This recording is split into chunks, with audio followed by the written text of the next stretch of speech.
The alibi was flawless, until Wolfe noticed the salt was out of place. Welcome to Mystery Parlor.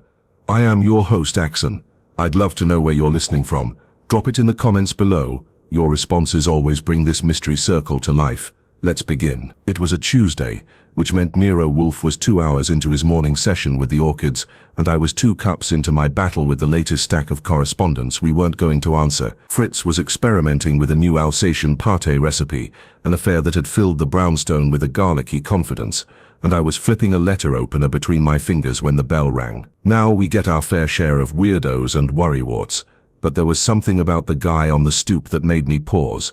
Not the clothes, cashmere coat, good hat, gloves that hadn't seen a snowball in years. It was his eyes, a touch too calm, like he'd practiced the look in a mirror before showing up. Professional warrior, I figured. Mr. Wolfe is indisposed, I said after he introduced himself. Dr. Leonard Bracht, a nutritionist who ran a boutique food consultancy for the rich, the bored and the macrobiotic. You can speak to me. I'd prefer to speak to him directly, Bracht said with a smoothness that told me he was used to getting appointments with people who didn't take walk-ins. It's about a professional matter, and a personal one. That got my interest. Most people tried to hide one or the other. I gave him my best unwelcoming smile and showed him into the front room while I went to see if Wolfe felt like deviating from his usual policy of disinterest. 10 minutes later, after I made the pitch in Wolfe's plantatorium, without getting bitten by a rare Amazonian, Wolfe declared from behind the glass, if he insists on the double indignity of disturbing my plants and my digestion, he may wait in the office. I showed Bracht. He took a seat gingerly, like the chair might judge his posture. Wolfe came down 3 minutes later and arranged himself behind his desk like a Roman senator, preparing for a monologue on the fall of Carthage. You have 10 minutes, Wolfe said. Speak precisely. Bracht nodded. Last Friday evening, I attended a private dinner at the home of a client, Mr. Ramsay Geddes. An important new product, an artisanal low-sodium salt substitute, was being tested with a select group, a potential investor, 2 chefs, a PR woman, and a food critic. Intimate, confidential. Geddes is fanatical about secrecy. I filed the name mentally. Geddes was one of those food industry moguls who looked like they hadn't eaten a solid meal since the Clinton administration, but made millions selling gluten-free pizza crusts to people who believed in karma and chaos. A fine supper, no doubt, Wolfe said, dry as overcooked duck. Why are you here? Bracht shifted. Because something went missing. A small thing, yet meaningful. A salt shaker. I blinked. Wolfe didn't. Bracht continued. Not just any salt shaker. A custom ceramic dispenser with Geddes's initials. It was part of the prototype branding. It vanished during the dinner. Geddes noticed immediately. He was incensed. He demanded no one leave. We all emptied our pockets, handbags. Nothing. He called it sabotage. Sabotage of what? Wolfe rumbled. Of the product launch. The entire branding scheme. He accused one of us of theft, possibly corporate espionage. I asked, you think someone swiped a salt shaker to sink a seasoning startup? I think someone wanted to rattle Geddes. Or worse. And now he's threatening lawsuits and professional ruin, unless the shaker is returned or the culprit exposed. Wolfe's lips compressed. And your interest? I'm the nutritionist behind the formula. My professional name is tied to it. If this becomes a scandal, if Geddes names me, I'm finished. But I didn't take it. 4, Wolfe muttered. What do you propose? I want you to find out who took it, and why. There was silence. Wolfe's fingers drummed his chair arm like a soft rain tapping on varnish. I said, you do realize you've just asked the most sedentary genius in New York to hunt down a condiment container? Bracht flushed. I realize it sounds absurd, but it isn't. Geddes is volatile. He's already blackballed the PR woman. There's talk he's got private investigators sniffing around. I need your help before this spirals. Wolfe said nothing for a long moment. Then to my surprise, he nodded once. Mr. Goodwin will take down the names of the guests. You will provide exact descriptions of the setting, the events, the sequence of service. You will not return to Mr. Geddes's home, nor communicate with the other guests, unless I instruct it. Bracht looked stunned. You'll take the case. Wolfe gave him a glance that could have salted a cat. I will consider the facts. You may leave them behind. As Bracht exited, his gratitude bubbling, and his nerves trailing behind, I turned to Wolfe. Salt shaker sabotage. Really? You sure you're not just in it for the irony? He didn't look at me. A man obsessed with control suffers a loss during a carefully staged performance. He reacts irrationally. That reaction disturbs careers, reputations, perhaps more. I shrugged. Still sounds like small potatoes. Perhaps, Wolfe said, eyes half-lidded. But one should never underestimate the appetite of a man who has convinced himself he's been made to look foolish. When I got back to the office after seeing Bract out, Wolfe had already swiveled an inch toward the globe that he never touched unless his thoughts were churning like butter in a jar. He wasn't looking at me, which meant he was in the early stages of something he didn't want to admit was interesting. I took my seat, pulled out my notebook, and started. Okay, I said. First, the guests. Bract already gave us Geddes. Obvious. Then there's him, our boy genius nutritionist. That makes 2. Who else? Wolfe gestured with a fat finger. Names, roles, any salient traits. Right.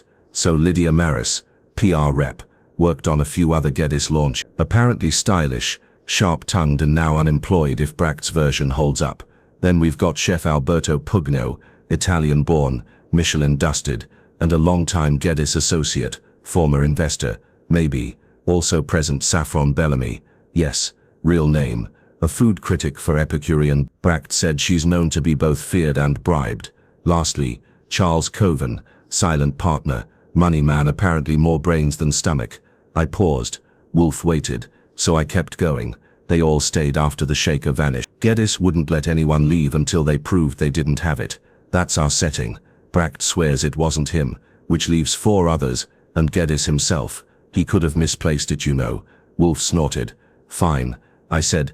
So it's psychological warfare. Someone slipped the thing into their coat or chucked it in the pot roast to mess with Geddes's head. Possible, Wolfe murmured. But you omitted a crucial figure. I blinked. Who? Fritz. It was my turn to Fritz wasn't there, and unless Geddes's main course included truffle-spiked sauerbraten, he's got no motive. I am referring to Fritz as an analog. Wolfe said. He handles our kitchen with as much obsession as Geddes applies to his precious shake. If I implied sabotage, would he react by imprisoning guests and threatening their livelihoods? I had to admit Fritz had been known to draw lines in the flour. Wolfe pressed his fingertips together. Very well. Arrange interviews with the remaining guests. I will speak to Bract again tomorrow morning. You will begin with Lydia Maris. And how exactly do you suggest I locate a PR woman Geddes just blackballed? Wolfe's eyes glinted. Try the source of the disgrace. If she has truly been cast out, she will be eager to speak. That meant heading straight to the fire. Geddes himself. I didn't like it. The man hadn't invited us, and according to Bract, he wasn't in the mood for visitors. But Wolfe was already reaching for the bell to summon Fritz, which meant dinner plans had begun to germinate, and my objections were being quietly ignored. The next morning, I put on my most plausible sport coat, and went up to the address Bract had supplied, an absurd limestone townhouse on East 71st, with tall windows and taller hedges. I rang. After a pause, the door cracked open just enough for me to glimpse an eye, then a mouth. Mr. Dis is not receiving. Tell him Archie Goodwin is here, I said. I'm not selling spices. The man behind the door, a butler who looked like he'd lost a bet with a wax museum, gave me a once-over and closed the door. I waited, hands in my pockets, for almost 5 minutes before it opened again. This way. Geddes was seated at the far end of a narrow sunlit room, with more glass than furniture. He had the kind of posture that suggested yoga or rage issues, and he didn't rise when I approached. In front of him sat a perfectly symmetrical plate of melon cubes. So, he said, Wolfe sent his footman. That's flattery, I said. Wolfe doesn't keep footmen, just one wise guy and a cook, who could overthrow Rome with bechamel sauce. He didn't smile. I'm not here to poke around, just need a lead on Lydia Maris. Bract says you sacked her. He picked up a cube with a gold-plated fork. I did. Why? She questioned my judgment, and hinted that the missing shaker might be part of a rebranding tactic, something spontaneous, viral. That is not how I operate. Sounds like she was just trying to reframe a disaster. No, he said, chewing once, then swallowing. She implied that my reaction was overblown, that I should let it go. I do not let things go. Mr. Goodwin. You think she took it? His eyes slid sideways. If I thought that, she'd be facing a subpoena. But you don't. He didn't answer. Mind telling me where I can find her? He picked another melon cube. She was renting a sublet on West 12th. But I imagine she's already fled the scene. I thanked him, left a fake smile behind, and made my way to the village. The sublet was on the 4th floor of a walk-up that smelled like ambition and burnt toast. Lydia Maris opened the door herself. She was in sweatpants and a silk blouse that didn't match, but her expression was steel reinforced. She looked like she hadn't slept and didn't plan to. "You're not with Geddes?" "Nope, I'm with Nero Wolfe, and I'm hoping you didn't toss the shaker out a window." That got the first hint of a smile. She let me in. Her place was scattered with portfolios, sticky notes, and half-unpacked boxes. She poured 2 coffees without asking. "He's out for blood," she said. "You know that, right?" "Heard something like that." "He lost control. That salt shaker was his symbol, his stupid totem. The whole dinner was theater, and when the curtain fell early, he decided someone must have pulled it. He turned on all of us." "Why you first?" "Because I said the obvious thing, that it might have been an accident, or a distraction. He didn't want logic. He wanted betrayal." I sipped the coffee. "You think one of the guests planted it?" She nodded. "Absolutely. Or maybe not planted, just slipped it into a coat." Coven wore a huge overcoat. Alberto Pugno had a case with his knives. Bracht had his medical bag. Lots of ways it could have left. But why? Publicity. Leverage. Maybe Geddes had someone on that guest list who wanted him rattled. Or embarrassed. "Anyone stand out?" "Pugno. He and Geddes were tight once. Then Pugno got cut out of a deal 2 years ago. He's still bitter. You don't forget a grudge like that." I made a note. "And Saffron Bellamy." Lydia grimaced. "She'll sell your reputation back to you for a foot massage and 1,000 words. She's dangerous." But she didn't look scared, just amused. I thanked her, gave her Wolfe's card, and told her to keep her phone on. Outside, the weather had turned. Clouds were piling in like witnesses at a scandal. I called Wolfe from the corner. "She's bitter, but helpful. Thinks Pugno has a motive. Maybe opportunity. Also thinks Geddes isn't after the truth. He's after a scalp." There was a pause. "We will send Saul Panzer to observe Mr. Pugno. In the meantime, you will contact Bellamy." "Got it. And Mr. Goodwin?" "Yes. Do not underestimate the importance of what appears to be missing, especially when it is small." "Right. Like salt." "No," he said calmly. "Like truth." I hung up and looked out at the gathering clouds.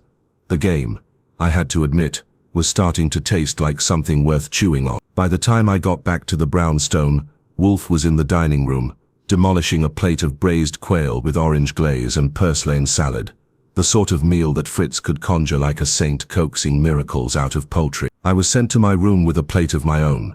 Not a bad fate, and didn't get summoned until we both had the benefit of digestion and coffee. Wolfe didn't lift his eyes from the chessboard between us. "You will telephone Miss Bellamy. Why not send Saul to her too? She will not be flattered by an operative's attention. She will expect flattery, or challenge. You may offer both." "Great. If she throws her wine at me, I'll bring a towel." He waved a hand like a benevolent dictator, excusing a jest. I pulled the number Lydia had provided, and dialed from the office extension. Saffron Bellamy answered on the 3rd ring. Her voice was low, deliberate, and polished to a shine that could cut. I introduced myself, used Wolfe's name, and asked for 15 minutes. She laughed softly. "Is Wolfe suddenly interested in dietary supplements? Or is this about the great Geddes? Salt meltdown?" "That depends," I said. "If it was a meltdown, I assume you gave it a 4-star review." She chuckled again. "I'll give you 20 minutes, but I picked the place. I don't entertain in my apartment, and I don't trust journalists." "I'm not a journalist." "Then I really don't trust you." She named a cafe in Tribeca. Very minimalist, very expensive, the kind of place where the chairs were less comfortable than the garnish. I went downtown that afternoon, and found her already seated by the window, wearing dark red lipstick and sunglasses that belonged on a movie set. The waiter stood like a hopeful suitor, until she waved him away. "You're charming on the phone," she said. "But I'm guessing you didn't come for dining advice. I'm told you were one of 6 at a dinner that ended in an interrogation." She sipped her drink, green, probably citrus, absolutely pretentious. Geddes has always been one for drama. This time he just gave himself a starring role. "Do you believe the shaker was stolen?" She considered that. "I believe something disappeared, and I believe Geddes needed it to mean something.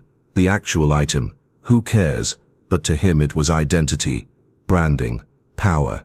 And you think someone knew?" "Someone always knows," she said. The only question is who was willing to exploit it.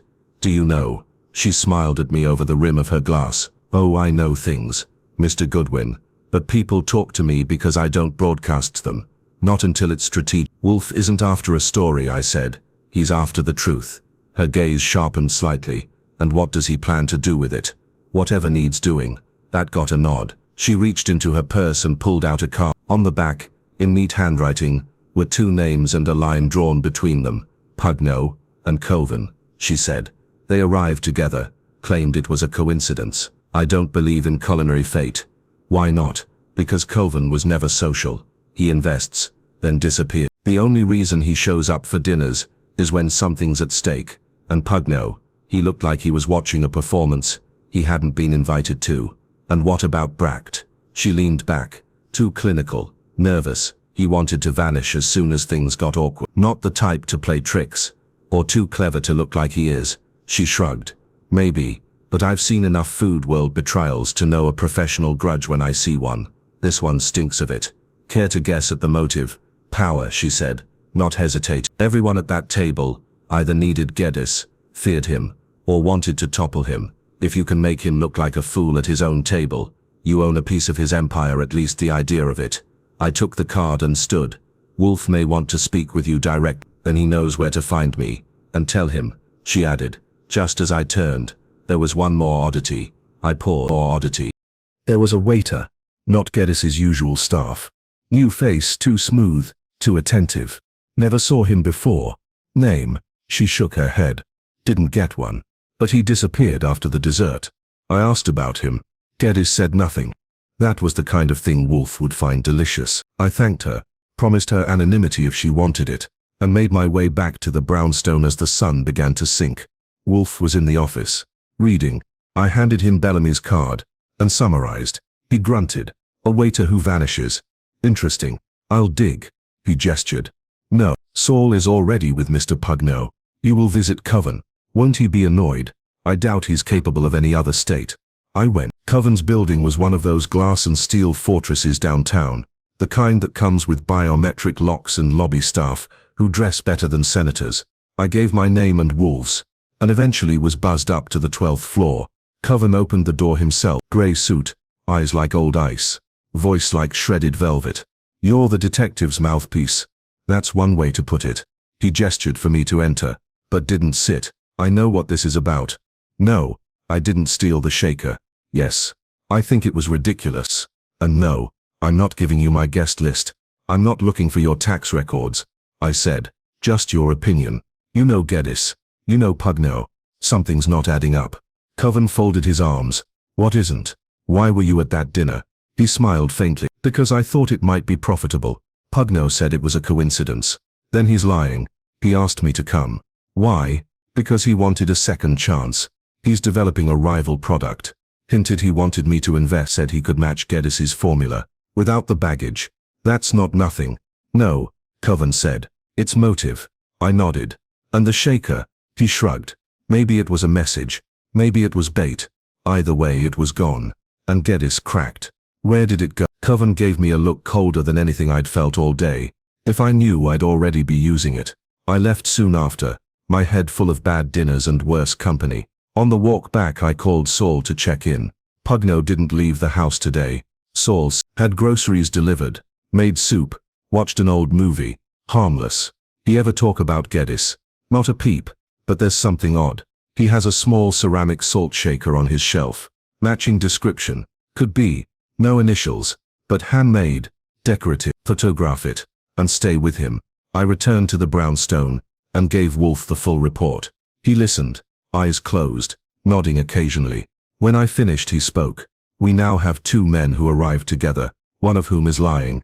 A disgraced PR woman, who spoke sense, a critic who noticed a phantom waiter, and a missing object that no one wants, yet no one dares dismiss. And Bract, still silent. He tapped his lips. I believe the shaker has already been found. We must determine who discovered it, and what they intend to do with that knowledge. That's a lot of guesswork. No, Wolfe said. It is deduction. You will see. And I believed him, because when Wolfe used that tone, it meant something was already tightening, like a lid, sealing shut. By the following morning, The mystery had begun to hiss and bubble like Fritz's breakfast eggs, when he forgot to turn the flame down. Wolfe was unusually contemplative through the meal, chewing slowly, eyes slightly unfocused, which meant he was 3 steps deeper into the game than I could see. I let him be, but as soon as we were in the office, coffee served and orchids re-secured, he gave me my marching orders. "You will go see Dr. Bracht again," he said.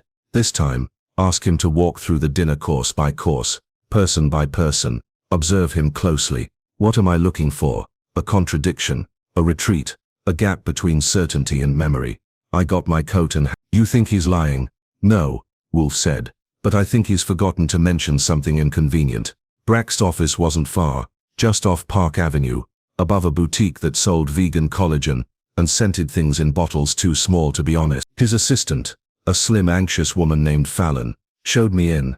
Bracht looked worse than he had during his visit to the brownstone. Less polished, a little hollow under the eyes, but he stood and shook my hand with enough grip to show he still thought he was a professional among amateurs. "I assume this is about the dinner," he said. "It is," I replied, pulling out my notebook. "This time I'd like a play-by-play, everything from aperitif to whatever meltdown dessert was served." He sighed, but nodded. It began at Geddes served a rosemary-infused mineral water with hors d'oeuvre, grilled figs, chickpea bites. Saffron Bellamy arrived last. Pugno and Coven came together. Lydia and I arrived separately, within minutes of each other. Seating, Geddes at the head. I was to his right, Saffron to his left, Lydia beside me, Pugno across from her, Coven at the opposite end, and the shaker. It was on the table when we sat, centered in a display tray with other branding elements, coasters, a mock-up box, a folded promo card. Geddes presented it like a crown jewel, talked about the ceramic design, the color, the tactile resonance. His words, "I let that go. When was it last seen?" "After the second course. Lentil soufflé." Geddes passed the tray around again, letting everyone examine the item. "Then the main course, stuffed squash blossoms with a cashew cream. During that course, someone remarked the salt seemed light. That's when Geddes noticed the shaker was gone." "Who made the remark?" Bracht blinked. "I think it was Saffron." "You're not sure?" He hesitated. "No, I thought it was her, but now perhaps Lydia." It happened quickly. Geddes leapt up, started inspecting the table, accused everyone, demanded bags and coats. We all complied. "Did you see anyone look nervous?" Everyone looked nervous. He was furious. "Was the phantom waiter still around?" Bracht frowned. "Now that you mention it, he wasn't. There was a catering assistant who helped with serving. I don't remember seeing him after dessert was served." "You get his name?" "No." Geddes arranged the "Would you recognize him again?" "Possibly." I scribbled a note. "One more thing. Were you ever alone in the room? Even for a second?" Bracht looked startled. "No, I don't think so." "You sure?" "No," he admitted. "But I'd remember if I were." I was. That might have been a contradiction, or just nerves. Either way, I thanked him, and left, chewing on that like a gristlebone. Wolfe had been right. Bracht was rattled. Not lying, maybe, but cornered by something he couldn't explain or didn't want. Back at the brownstone, Sol Panzer had already returned from his Pugno watch and was waiting in the office with Wolfe. He handed Wolfe a photograph, a close-up of the ceramic shaker on Pugno's shelf. It had a bulbous top, hand-glazed blue finish, and delicate ridges. No initial. "It could be a match," Sol said, "or a decoy." Wolfe turned the photo once, then twice, and set it down. "Did you confront him?" I asked. "No. I made sure he saw me see it. He did not react." Wolfe nodded. "Good. What's the next step?" I asked. "We bait the trap," Wolfe said. "Invite them here." I raised a brow. "All of them?" "3. Pugno, Coven, and Bracht. Separate. Times. Same day. Saul, you will remain in the front room. Archie will conduct each meeting, with me as witness. I want to see how they speak, when not defending themselves, but defending each other. That's subtle trespass," I said. The brownstone disturbed. Wolfe grunted. "Exactly." That Thursday the plan went into motion. Bracht arrived first, at 10 a.m. sharp, looking painfully overdressed for a man visiting a private residence. I led him into the office. Wolfe nodded at him from his chair, then said nothing for 6 straight minutes, while I asked casual questions. "What do you think of Pugno's role in the project?" Bracht hesitated. "He's brilliant, but prideful, and his methods less rigorous than mine. And Cove calculating, cold. He doesn't invest in food, he invests in leverage. Did either of them seem uncomfortable after the shaker vanished? Bract looked at Wolfe for guidance. Wolfe said nothing. Perhaps Coven. He was unusually quiet. But that could have been strategy. I thanked him and saw him out. 10 minutes later, Pugno arrived. Heavy-set, fragrant, and impeccably mannered. He greeted Wolfe with an elaborate bow. Wolfe ignored. "Chef," I said, "you're a busy man. Thanks for coming. I was told Miss Wolfe requested it," he replied in accented English. "He does not do so lightly." "Tell me," I said, "what do you think of Bract's formula?" "Too clinical," Pugno said immediately. "Nutrition without joy. He wants food that heals. I want food that sings." "And Coven?" Pugno pursed his lips. "A necessary evil. He's loyal to profit, not palates." "What about the salt shaker?" Pugno raised both hands. "I saw nothing. I touched nothing. But if you ask me, it was meant to vanish." I tilted my head. "You think Gada staged it?" Pugno laughed. "No. I think someone staged it for him, to make him mad. And it worked. And you had nothing to do with it." He smiled, as if I'd asked if he grew his own oregano in the cellar. "Mr. Goodwin, I have been sabotaged more often than I've sabotaged. But no, I did not touch it." I let him go, and 15 minutes later, Coven showed up. He declined tea, declined compliments, and sat stiffly. I asked him the same questions. Bract is a technician, useful, until his numbers fail. Pugno is a romantic, indulgent, egotistical, and I'm practical, he said. "I don't need to like them." "Did either of them seem odd after the shaker disappeared?" He shrugged. "Everyone did. But if I had to bet, I'd bet on Bract. He had the most to lose." And he sweated through his collar. Wolfe finally spoke. "You did not." Coven looked over. "No." Wolfe nodded. "You may go." After the door closed behind him, Wolfe shifted. 3 men. 3 different suspects. Each accused the others. Not in defense, but reflex. That is revealing. I sat back. "What now?" "Now we find the waiter," Wolfe said. "The wild card. And how do we do that?" Wolfe closed his eyes. "You will call Lydia Maris again. She may have noticed something she didn't think mattered." I made the call. Lydia sounded wary, but agreed to meet at a bakery on. I took a cab down. She looked better, hair brushed, a scarf flung on like a gesture of control. "I already told you everything," she said. "Not quite. I need to know what the waiter looked like." She thought.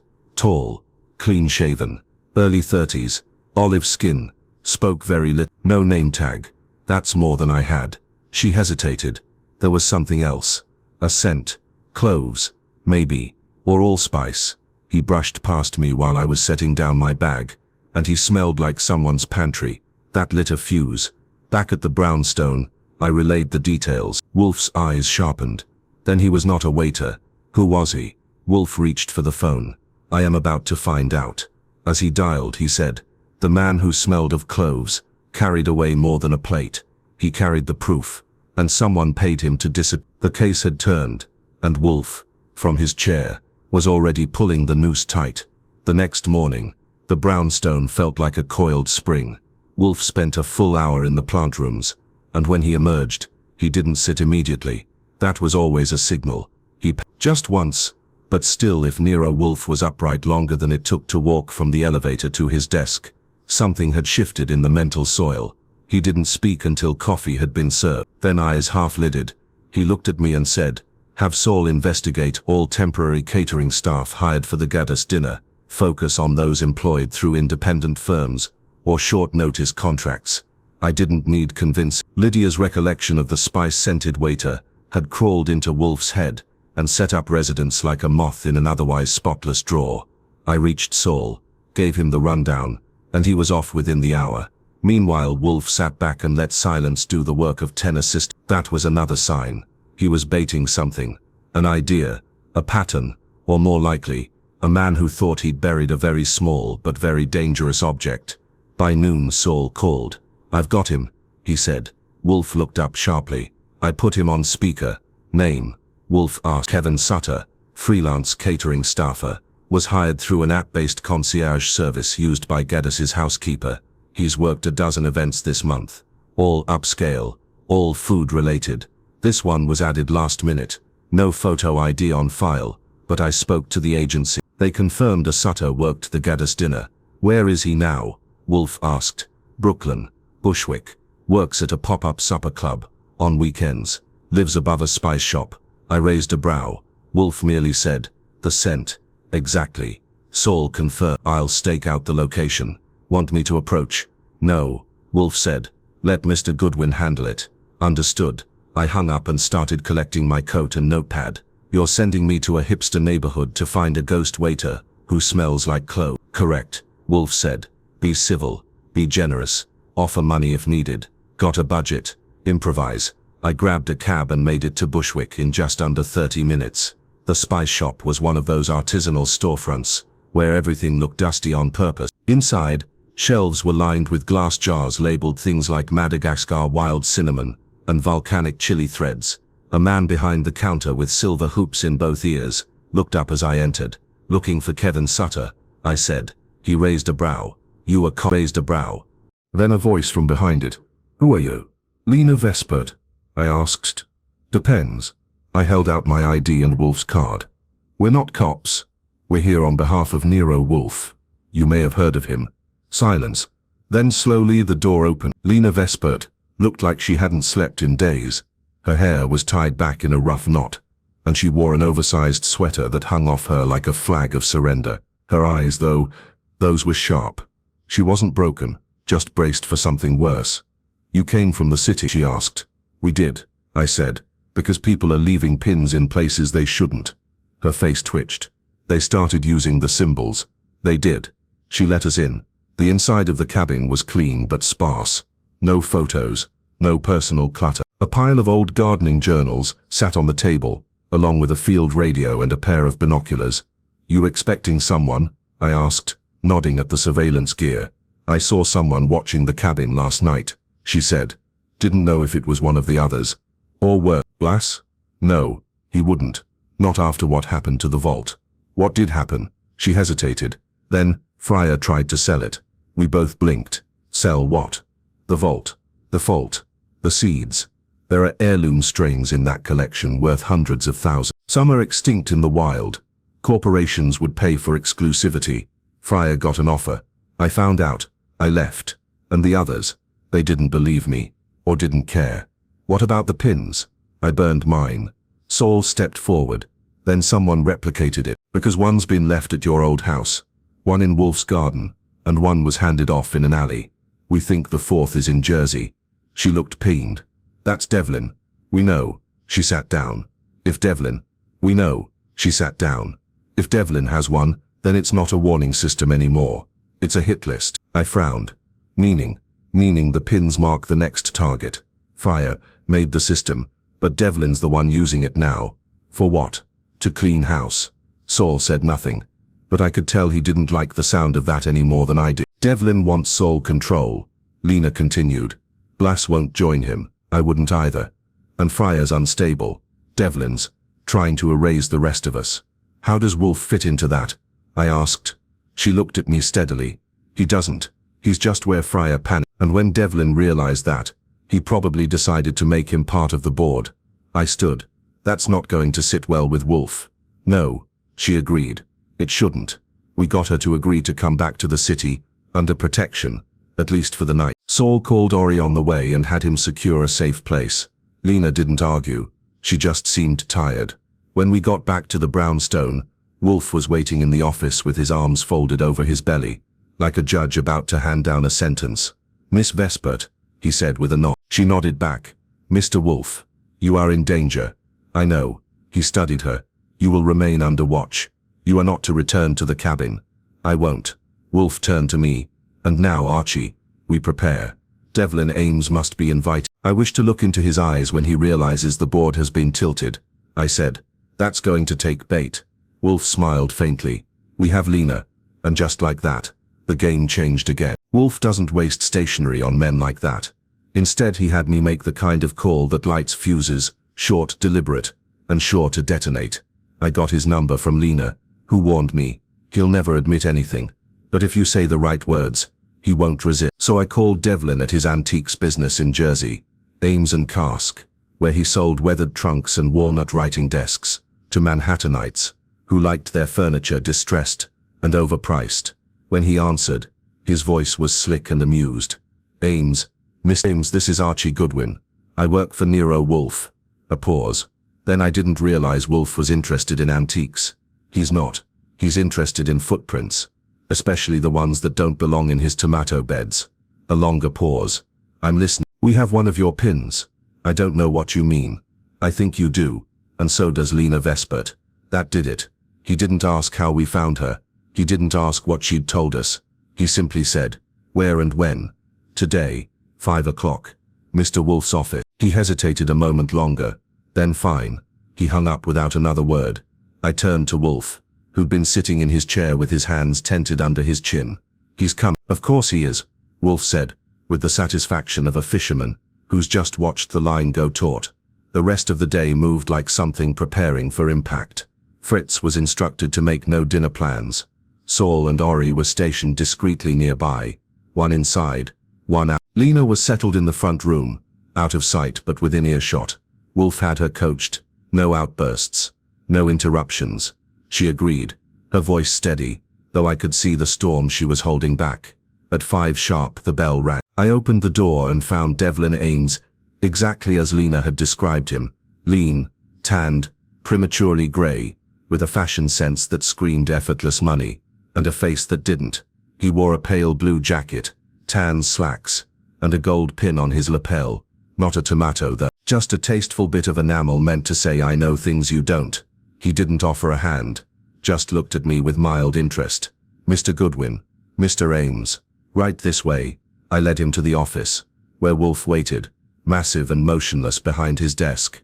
Mr. Ames, Wolfe said without rising, you are here because I do not appreciate anonymous gardeners treating my property as a message board.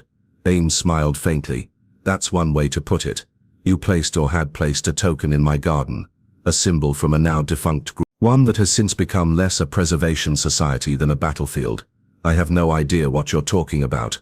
You distributed the pins. You marked Fryer.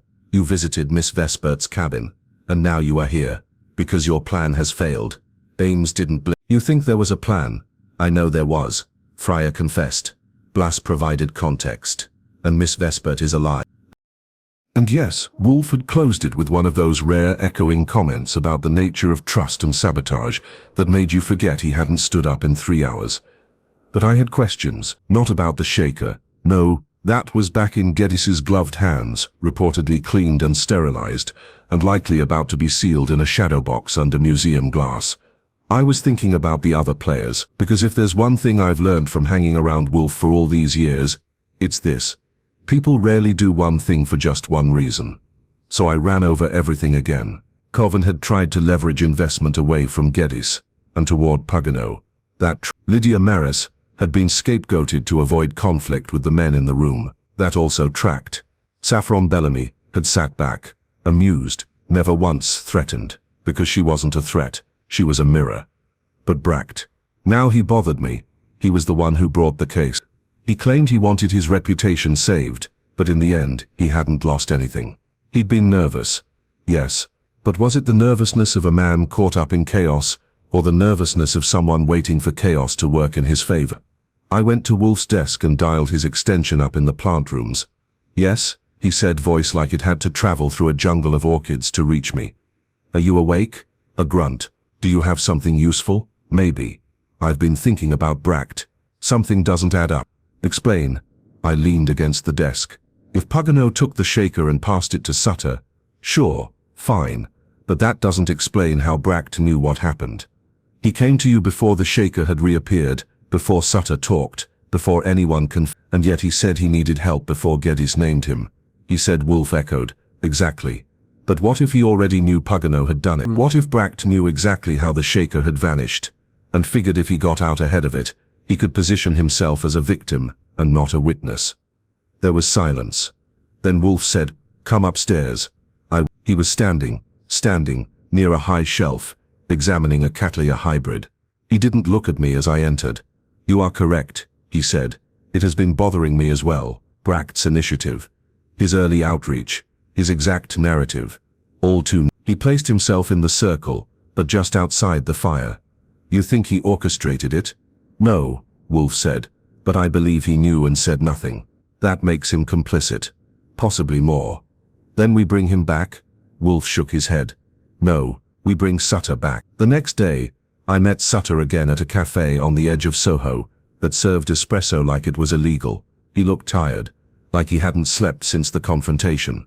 Look, he said, sipping something so green it had to be medicinal. I told you what I've got nothing else to give. Actually, I said, you've got one more thing. The truth about how Brack reacted when you passed him the shaker. Sutter flinched. What? Don't bother. We know. Pagano handed it off under the table during dessert, and you went through the room collecting dishes. You passed close to Brack. He said nothing. He saw you. You saw him. What did he do? Sutter looked around the cafe, as if the napkins might be wired. He nodded. He said finally, very small, just a flick. He saw me take it, knew something was up, and didn't stop me. Why didn't you say that before? Because I wasn't sure what it meant. Maybe he didn't want to blow it up further. Maybe he was just scared. Or maybe, I said, he wanted Pagano to take the fall. But not too fast. He wanted the fire to spread first. Sutter didn't answer, but he didn't deny it either. When I got back, I found Wolfe already in the office, reading. He knew, I said. Wolfe nodded once. That will do. You're not going to call him in? Accuse him? No. Why not? Wolfe folded the paper and set it aside. Because it does not change the central act. Brack's silence helped the sabotage succeed, but he did not initiate it. And exposing him now only dilutes the guilt of the actual perpetrator. Pagano bears the full shame. Brack will live with the shadow. I paced once, then stopped. So that's it? Yes. That's not like you. Wolfe gave me a level look. Mr. Goodwin. Justice is not always a courtroom.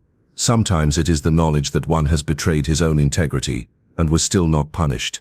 That kind of silence, in the right man, will do the work. I didn't love it, but I knew he was right. Brack had played his hand, and won a draw. He'd earned no glory, only survival, and that was worse. We were almost done. Almost then the phone rang. Fritz answered in the hall. Called in. Mr. Goodwin, it's for you, a Miss Bellamy. I took the call. She didn't bother with pleasantry. I thought you should know, she said. Gaddis is already spinning the story. He told Epicurean Beat that the incident was a marketing experiment.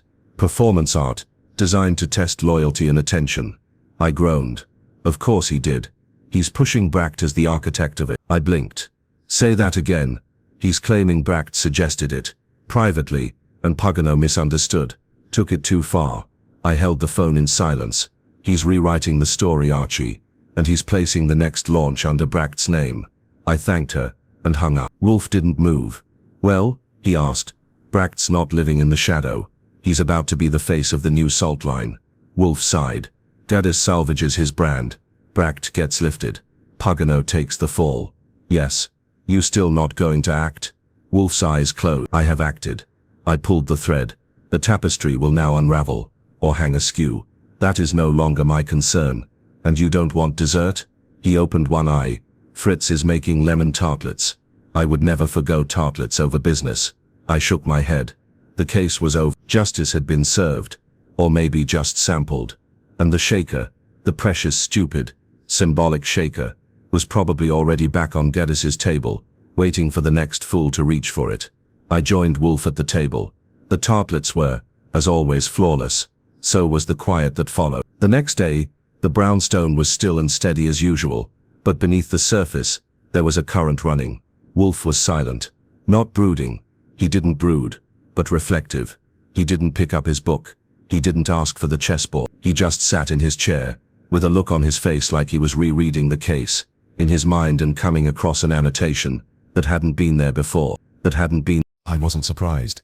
Something about the Bellamy call had left a residue. Wolfe may have declared the case closed, but the way Gaddis had hijacked the truth and twisted it into a redemption arc for himself and Brack, well, that was the kind of thing that turned Wolfe's stomach worse than Fritz overcooking a béarnaise. It didn't help that I'd received 2 more calls that morning. One was from Lydia Maris. She sounded resigned. So that's it. Geddes spins it. Bracht smiles for the camera. And I'm left explaining to clients why I got fired over an invisible crime. I told her Wolfe wasn't interested in press corrections. I don't want a correction, she said. I want someone to remember that I didn't lie. The second call was more cryptic. Saffron Bellamy again. You missed something, she said. Wolfe misses nothing. I told her, she chuckled. That may be true, but has he told you what really went missing? I paused. The shaker. No, that's the decoy. I'm talking about the real disappearance. Think bigger. Bigger than the shaker. Yes. And smaller than the empire Geddes is building on lies. Ask yourself this. What was everyone so afraid would be revealed if the shaker wasn't recovered? She hung up before I could press her. Typical. I relayed both calls to Wolfe. He didn't open his eyes. She's baiting you, I said. She's baiting you, he replied. Do you want me to take it? I want you to follow it. Bait only matters when it's tied to a hook. So I went back to the place where the threads had first knotted. Ramsay Geddes's townhouse. His butler, who had the same lifeless efficiency as last time, let me in after a 5-minute wait. Geddes was in the solarium again, this time nibbling at raw kohlrabi cubes, and sipping cucumber water like it was brandy from the Napoleonic Wars. Goodwin, he said, I assume you're here to return something. I sat. Nope, just some questions. You're a persistent man, and you're a quick revisionist. This story you're selling Bracht as the misunderstood strategist, the shaker vanishing as part of a plan. You want to tell me where that came from? He smiled with zero warmth. From necessity. A business requires narrative. The truth is seldom useful, except when Wolfe hands it to you. Mr. Wolfe exposed Pugnau's misstep. That was sufficient. Anything else would have muddied the message. And Bracht is useful, he said simply. He understands optics. He knows how to hold silence when needed. That is a rare quality. Is that what you're rewarding? Silence. No, Geddes said. I'm reworming adaptability. Bracht survived. That deserves a role. You know he saw the shaker go. He said nothing. You still trust him? Geddes sipped his drink. Of course not. I don't trust anyone, but I can use him. It was pure Wolfe logic. Cold, rational and repugnant. I thanked Geddes for his time, and left before I said something that would have required a lawyer. Back at the brownstone, Wolfe listened without interrupting. When I finished, he said, that confirms it. Confirms what? That Geddes is neither villain nor victim. He is catalyst. He doesn't orchestrate. He provokes. He sets fire to a room, then sells insurance to the survivors. And Bracht, an opportunist, but not the center of the flame. So who? Wolfe turned his gaze on me. Bellamy, he said. That one caught me off guard. Bellamy, come on. She didn't do anything. She didn't even move. Exactly, Wolfe said. She observed, documented, commented, but she never interfered, never protected, never warned. She's a critic. That's what they do. Precisely. But what is a critic whose words can ruin or resurrect? A spectator, or a kingmaker? That one hit home. I remembered her smile during our first meeting, the way she withheld Justin, the way everyone at that dinner feared what she might say. She goaded Pugnau, Wolfe said, answering the thought. She hinted to him, subtly, perhaps offhandedly, that Geddes's ego was ripe for puncture, that a small symbolic disruption could make him spiral, that no one would blame the man who made it happen, just the man who couldn't handle it. She gave him the idea? No, Wolfe said. She offered the metaphor. Pugnau did the rest. I nodded slowly. And now, she will not speak of it, not openly, but she will insinuate, and she will profit. Her next column will rewrite the event as parable, and everyone involved will read it with trembling hands. It made sense. Too much, in fact. Bellamy hadn't lifted a finger, but she had moved the board. You want to call her out? No, Wolfe said. I want her to know that I know. That is all. So I made the call. She answered on the first ring. Hello, Mr. Goodwin. Miss Bellamy, I said. Wolfe sends his compliments. How thoughtful. He also sends a message. He says the critic who sharpens the blade must not flinch when the cut is clean. There was silence, then a soft laugh. Well, she said, tell him I never flinch. She hung up. I relayed it to Wolfe. He leaned back. Then she will be careful. And that is all I can demand. We sat in silence for a moment. Then Fritz called us to dinner. Roast duck with blackberry sauce, caramelized endive and an herbed potato puree. After the plates were cleared, Wolfe remained seated, looking into the distance as though seeing the pattern behind the pattern. This case, I said, wasn't really about a salt shaker, was it? No, he said. It was about seasoning, the kind that reveals hidden flavors. Meaning, he looked at me. Everyone at that table was seasoned by ambition, by ego, and in the end, all were revealed. And the one who took it, he only acted. Then who's guilty? Wolfe poured the beer Fritz had left for him, lifted it in a half-toast and said, "Everyone." Then he drank, and I realized he wasn't just talking about the suspect, he was talking about us. The following morning was grey and quiet, the kind of New York June day that couldn't decide whether to sweat or sulk. Wolfe was in the plant rooms early. He'd taken to early. The Miltiopsis with more aggression than usual, which told me his thoughts were still tangled in the roots of the case. As for me, I was polishing up my notes, filing them by category, suspects, statements, silences. Sometimes, when Wolfe solved a case, the narrative tied itself up with a bow. This one, left string dangling. The salt shaker had been found. The saboteur had been exposed, but there hadn't been a clean conclusion, only a kind of moral erosion. Everyone had shifted one chair to the left in the game of influence and perception. The pieces still stood, but the rules had changed. I was halfway through my second cup of coffee when the doorbell rang. Fritz answered and returned with his face arranged in a polite frown. "It is Mr. Charles Coven," he said. Wolfe, back from his plants, settled into his chair. "Show him in." Coven entered like a man who had survived a landslide and wasn't sure if the boulders were finished falling. He was pressed, polished and pale. "I won't waste time," he said, sitting without being asked. "Lidus is unstable, you were right. He's rewriting everything. Yesterday, he announced a new brand strategy without notifying me, though I still hold a financial share in the launch vehicle." Wolfe inclined his head. "I invested in a product," Coven said. "Not a passion play. I thought this drama would die down after your intervention. But it's growing. Geddes is courting press, pushing Bracht as a visionary, and pretending the entire event was a test of loyalty. It's revisionist theater. And your concern is," Wolfe prompted, gently. Coven's jaw tightened. "That I will be left holding a percentage of nothing. The shaker, the formula, even Bracht's new role. They're all symbols now, marketable illusions. And I invested in a reality. You could divest," I suggested. "I could," Coven said, "but not without warning others."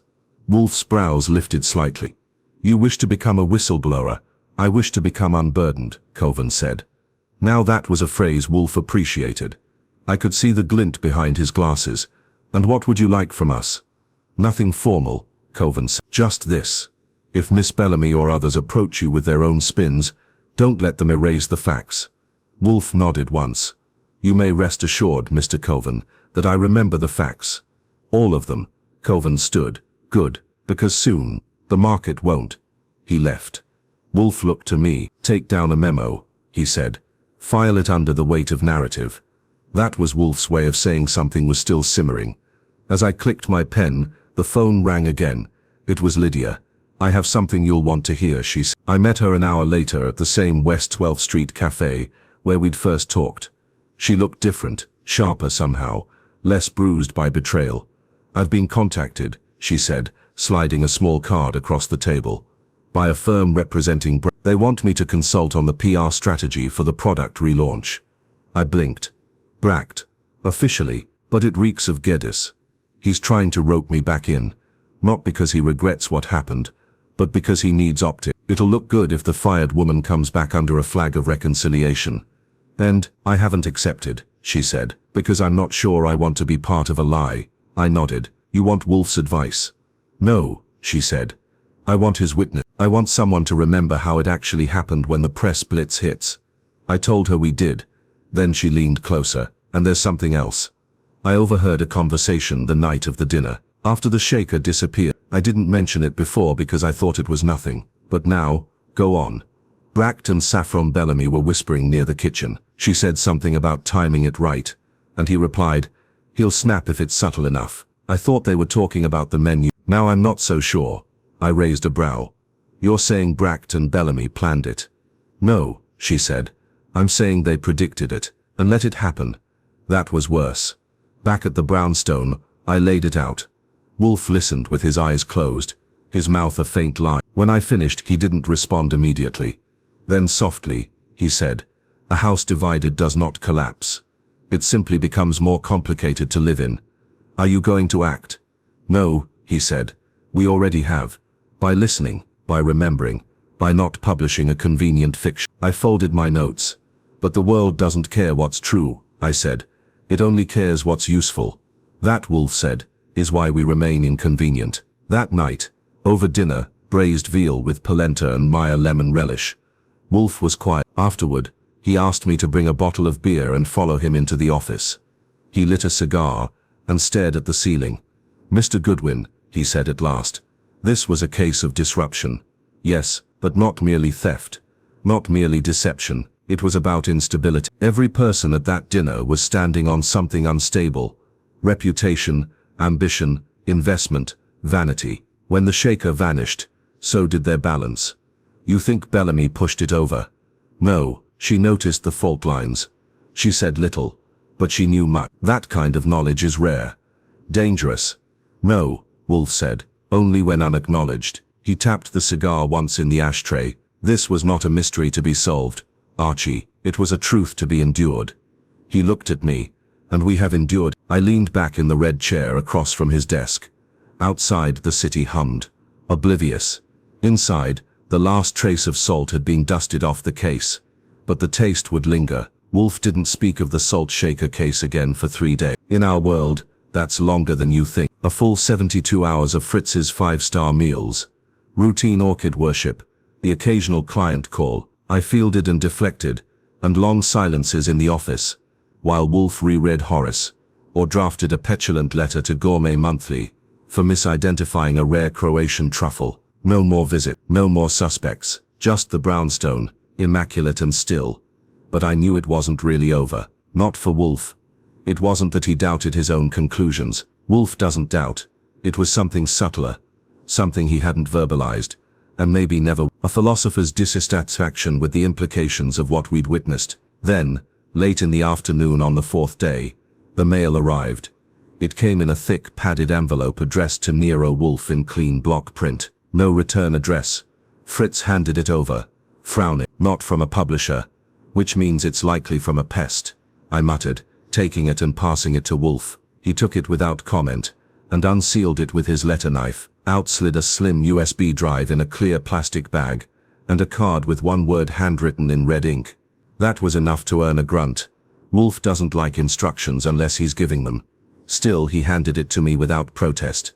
Take it to your computer, he said. Fritz, bring coffee. I took the drive up to my room, scanned it for bugs, occupational paranoia, and opened the video file inside. There was no title, no metadata, just raw footage. It opened on a room I recognized immediately. Giddis's dining room. It was a stationary camera angle, probably security, though no one had mentioned it. No audio, just grainy black and white video. Time-stamped the night of the dinner. And then I saw it, the salt shaker, right there in the center of the table, on its precious tray, and I saw Bracht, seated closest to it. What followed was deliberate, timed. Bracht reached for his water glass, then gestured with his free hand to one of the waiters. Kevin Sutter approached. Bracht leaned slightly. His hand brushed the base of the tray, and just then as Giddis turned his head to address Lydia, the shaker vanished. From that angle, it was clear. Bracht didn't just see the theft. He orchestrated it. Pugnio never touched it. The whole story. Bracht framed Pugnio, made Sutter the mule, and let the storm roll in. I stared at the screen until the footage ended, then downloaded it to a secure folder and headed back downstairs with the drive. Wolfe was sipping his coffee and didn't ask what I'd found. He just held out a hand. I gave him the drive. He set it aside and said, Confirmed. I said, Bracht planted the theft. He used Sutter. Pugnio was a patsy. Wolfe closed his eyes for a moment. Then he said, Call Bracht. The tone was neutral, not angry, but final. I did. Bracht picked up on the second ring. Mr. Bracht, I said. Wolfe would like a word. A pause. Now, he arrived 35 minutes later, breathing a little harder than he should have from the short walk. Wolfe waited in the office, the drive in front of him on the desk. When Bracht came in, he looked nervous. That surprised. I hadn't told him anything on the call, but he knew. He sat without being asked. Wolfe didn't look up. You betrayed 3 men, Wolfe said, one by framing him, one by manipulating him, and one by letting him burn in your place. You did so to secure your role, your future, and your leverage. You were not clumsy. You were not reckless.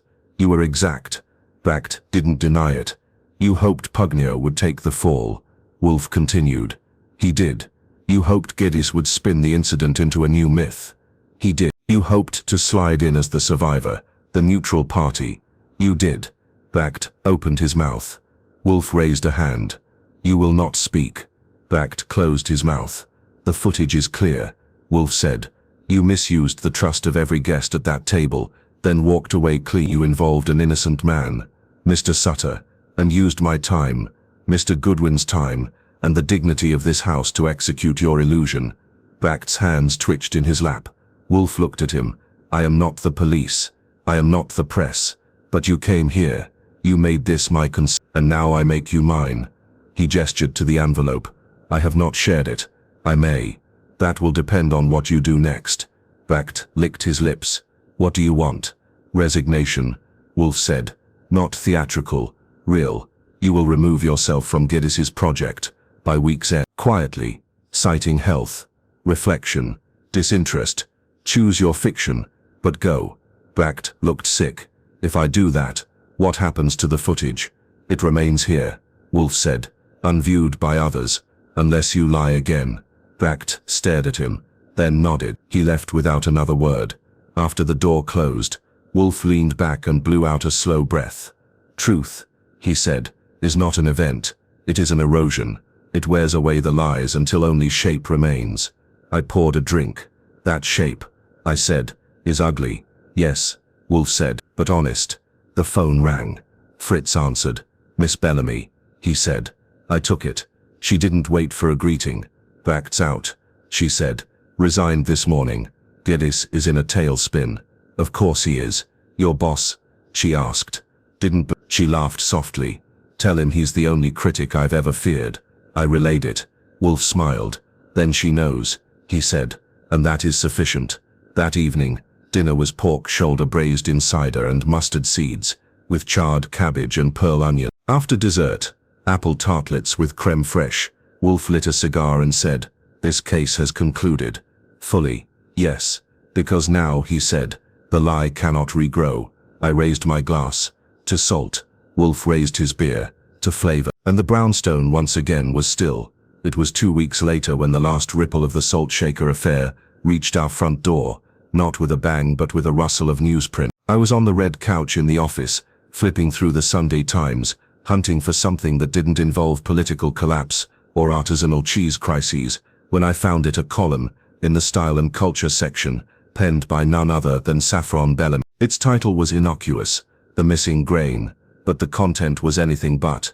It read like a fable. No names, no companies, not even the word salt, just a tale of a dinner party where something vanished and everyone present began tearing each other apart, trying to prove they hadn't taken it. In the end, the object reappeared, but the damage was done. Trust, she wrote, is not broken by force. It's dissolved like minerals in water, slowly, invisibly, permanently.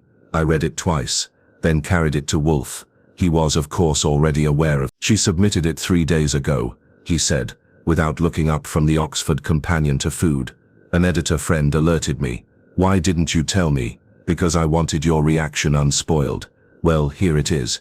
She's clever. Cold but clever. She is, Wolfe said. She has ensured her control of the story. But no names. No, he said, which means no liability. She has framed the truth as myth, untouchable, unprovable, seductive. And us, we are not in it. She knows better. That was true. Wolfe never appeared in Bellamy's world. He remained to her kind, a private ghost, a looming figure behind velvet curtains. Still, something in the piece gnawed at me. It wasn't the writing. It was the closing sentence. In the end, we salt our own wounds. I read it aloud. Wolfe nodded slowly. Her talent lies not in language, he said, but in consequence. There was something final in the way he said it, like a judgment handed down and filed away. But cases, in my experience, never end where you expect. That afternoon, we received a visit. Fritz knocked twice on the office door and entered with a face carved out of courtesy and tension. "A young man at the door," he said. "He insists on speaking with you, Mr. Wolfe. He says it's personal, not professional." Wolfe grunted. "Name, Kevin Sutton." That raised both Wolfe's brows. He looked at me. "Well," I said, "it seems the salt won't stay in the cellar." Wolfe gestured. "Bring him in." Sutter entered, looking different. Cleaner lines, trim beard, a sharper coat than last time. Not slick sober. His eyes were clear. He stood, hat in hand, like a man with a confession he couldn't sit on any longer. "I'm not here to cause trouble," he said. "I just wanted to say something." "Then say it," Wolfe replied. Sutter swallowed. "You saved me." "That is debatable," Wolfe said. "No," Sutter said. "You did. Because if you hadn't called me out, drawn the line, I would have done worse next time. Not for money, for resentment, for fun. It gets easy to justify things when no one ever holds you accountable." He looked down, then up again. "You didn't have to protect me, but you did. I don't think anyone's done that before." Wolfe didn't reply. He rarely does when someone expects absolution. Sutter nodded. "Anyway, that's all." He turned to go. Wolfe stopped him. "One moment." Sutter paused. "You are now without employment." Sutter looked surprised. "Yes. Do you cook?" "Well enough. Fritz is seeking someone to assist with weekend preparations. It is not permanent, nor easy, but it is structured." Sutter blinked. Yes, I'd be honored." "Then return Friday," Wolfe said. "Speak with Fritz. If he tolerates you, I will." Sutter nodded. Shaken. "Thank you." He left. I looked at Wolfe. "You're hiring him." "I am." Wolfe said. "He has shown something rare, the capacity to change without being rewarded for it. That's more than you can say for half the people at that dinner." Indeed, we returned to our normal rhythm over the next week. A quiet consultation here, a feuding cousin inheritance spat, nothing requiring more than 2 hours of Wolfe's time and a few subway trips from me. And then one morning, the shaker came back. It didn't arrive in a box. It wasn't delivered by courier. It simply appeared on Wolfe's desk, placed dead center atop a white linen napkin. I found it there before breakfast. At first I thought Fritz had finally snapped and taken to leaving modern art tributes to the chaos we call detective work. But when I asked, he claimed total ignorance. So did Wolfe. No note, no card, just the object itself. The same handmade ceramic design, the initials RG, still faintly visible beneath the glaze. A small crack along the rim, sealed with clear resin.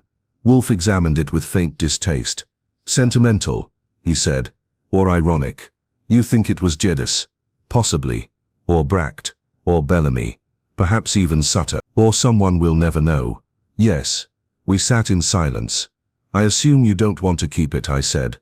Wolfe leaned back. "I will keep it, not as a token, but as a reminder." "Of what?"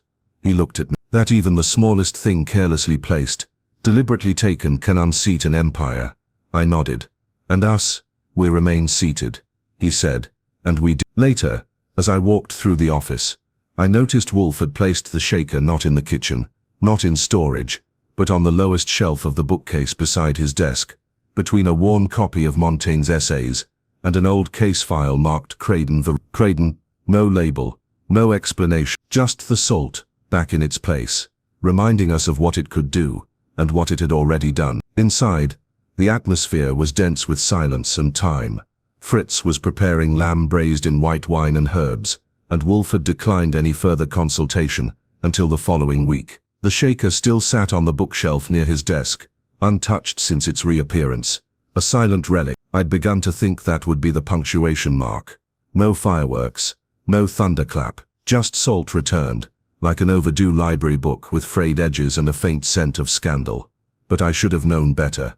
Wolfe called me into the office after dinner. He was alone, the room dim except for his desk lamp, and the shaker was in front of him again. He turned it once between his thumb and finger. "I have been considering," he said, "whether the true resolution of this matter lies in what was taken, or what was revealed." "Seems like both," I said. "No," he replied. "The object was a device. What matters is the wound it uncovered. That a room of ambitious, intelligent people, all of them, were willing to abandon trust in favor of appearance. That a critic watched, a saboteur acted, an opportunist remained silent, and a mogul rewrote history. And us? I asked. We preserved the truth, he said. That is not always satisfying, but it is fine. He rose, actually rose from his chair, lifted the shaker in both hands, and walked it to the fireplace mantel. He set it down not as an ornament, but as a judgment. Then he returned to his chair, and lowered himself with the dignity of a philosopher, laying down a verdict. You saw them all, Archie. You heard their excuses, their evasions. What did you learn? That guilt is a matter of timing, I said, and that people will trade their integrity faster than they'll trade their seats at the table. Wolfe nodded, and yet, even then, they come to see if the mirror still reflects. He closed his eyes. This was not a crime of desperation. It was a game of power, a minor theft designed to trigger major consequences, and it succeeded, not because it was brilliant, but because those around it allowed it to bloom. Until you salted the field, I said. Until I stopped the rot, he corrected, with words, not force, as always, and that, I thought, was the end. But Wolfe surprised me again. He reached into the top drawer of his desk, and withdrew a letter, handwritten, unsealed. He passed it to me. It was from Lydia Maris. Mr. Wolfe, I have declined Brack's offer. The cost was too high, and I realized that the only reputation worth keeping is the one that survives unpolished. I will start over, not out of spite, but because you reminded me that truth, like salt, must sting to preserve. With respect, L. Maris. I folded the letter carefully and set it down. She'll be fine, I said. She will, Wolfe agreed. And Sutter, learning, Wolfe said, which is most prefer justification to growth. There was a long pause. Then Wolfe gestured at the mantel. That shaker, he said, was a test. For Geddes, for all of them, Wolfe said, and they failed. Not because they conspired, but because they didn't resist. They let suspicion fill the void where character should have stood. And us, we observed, Wolfe said, and we did not blink. Outside, the rain fell harder. Inside, the office was warm, still, and perfectly silent, except for the occasional creak of wood, the ticking of the clock, and the breath of a man who had once again solved a mystery not of crime, but of character. And dinner, as always, was served precisely at 8.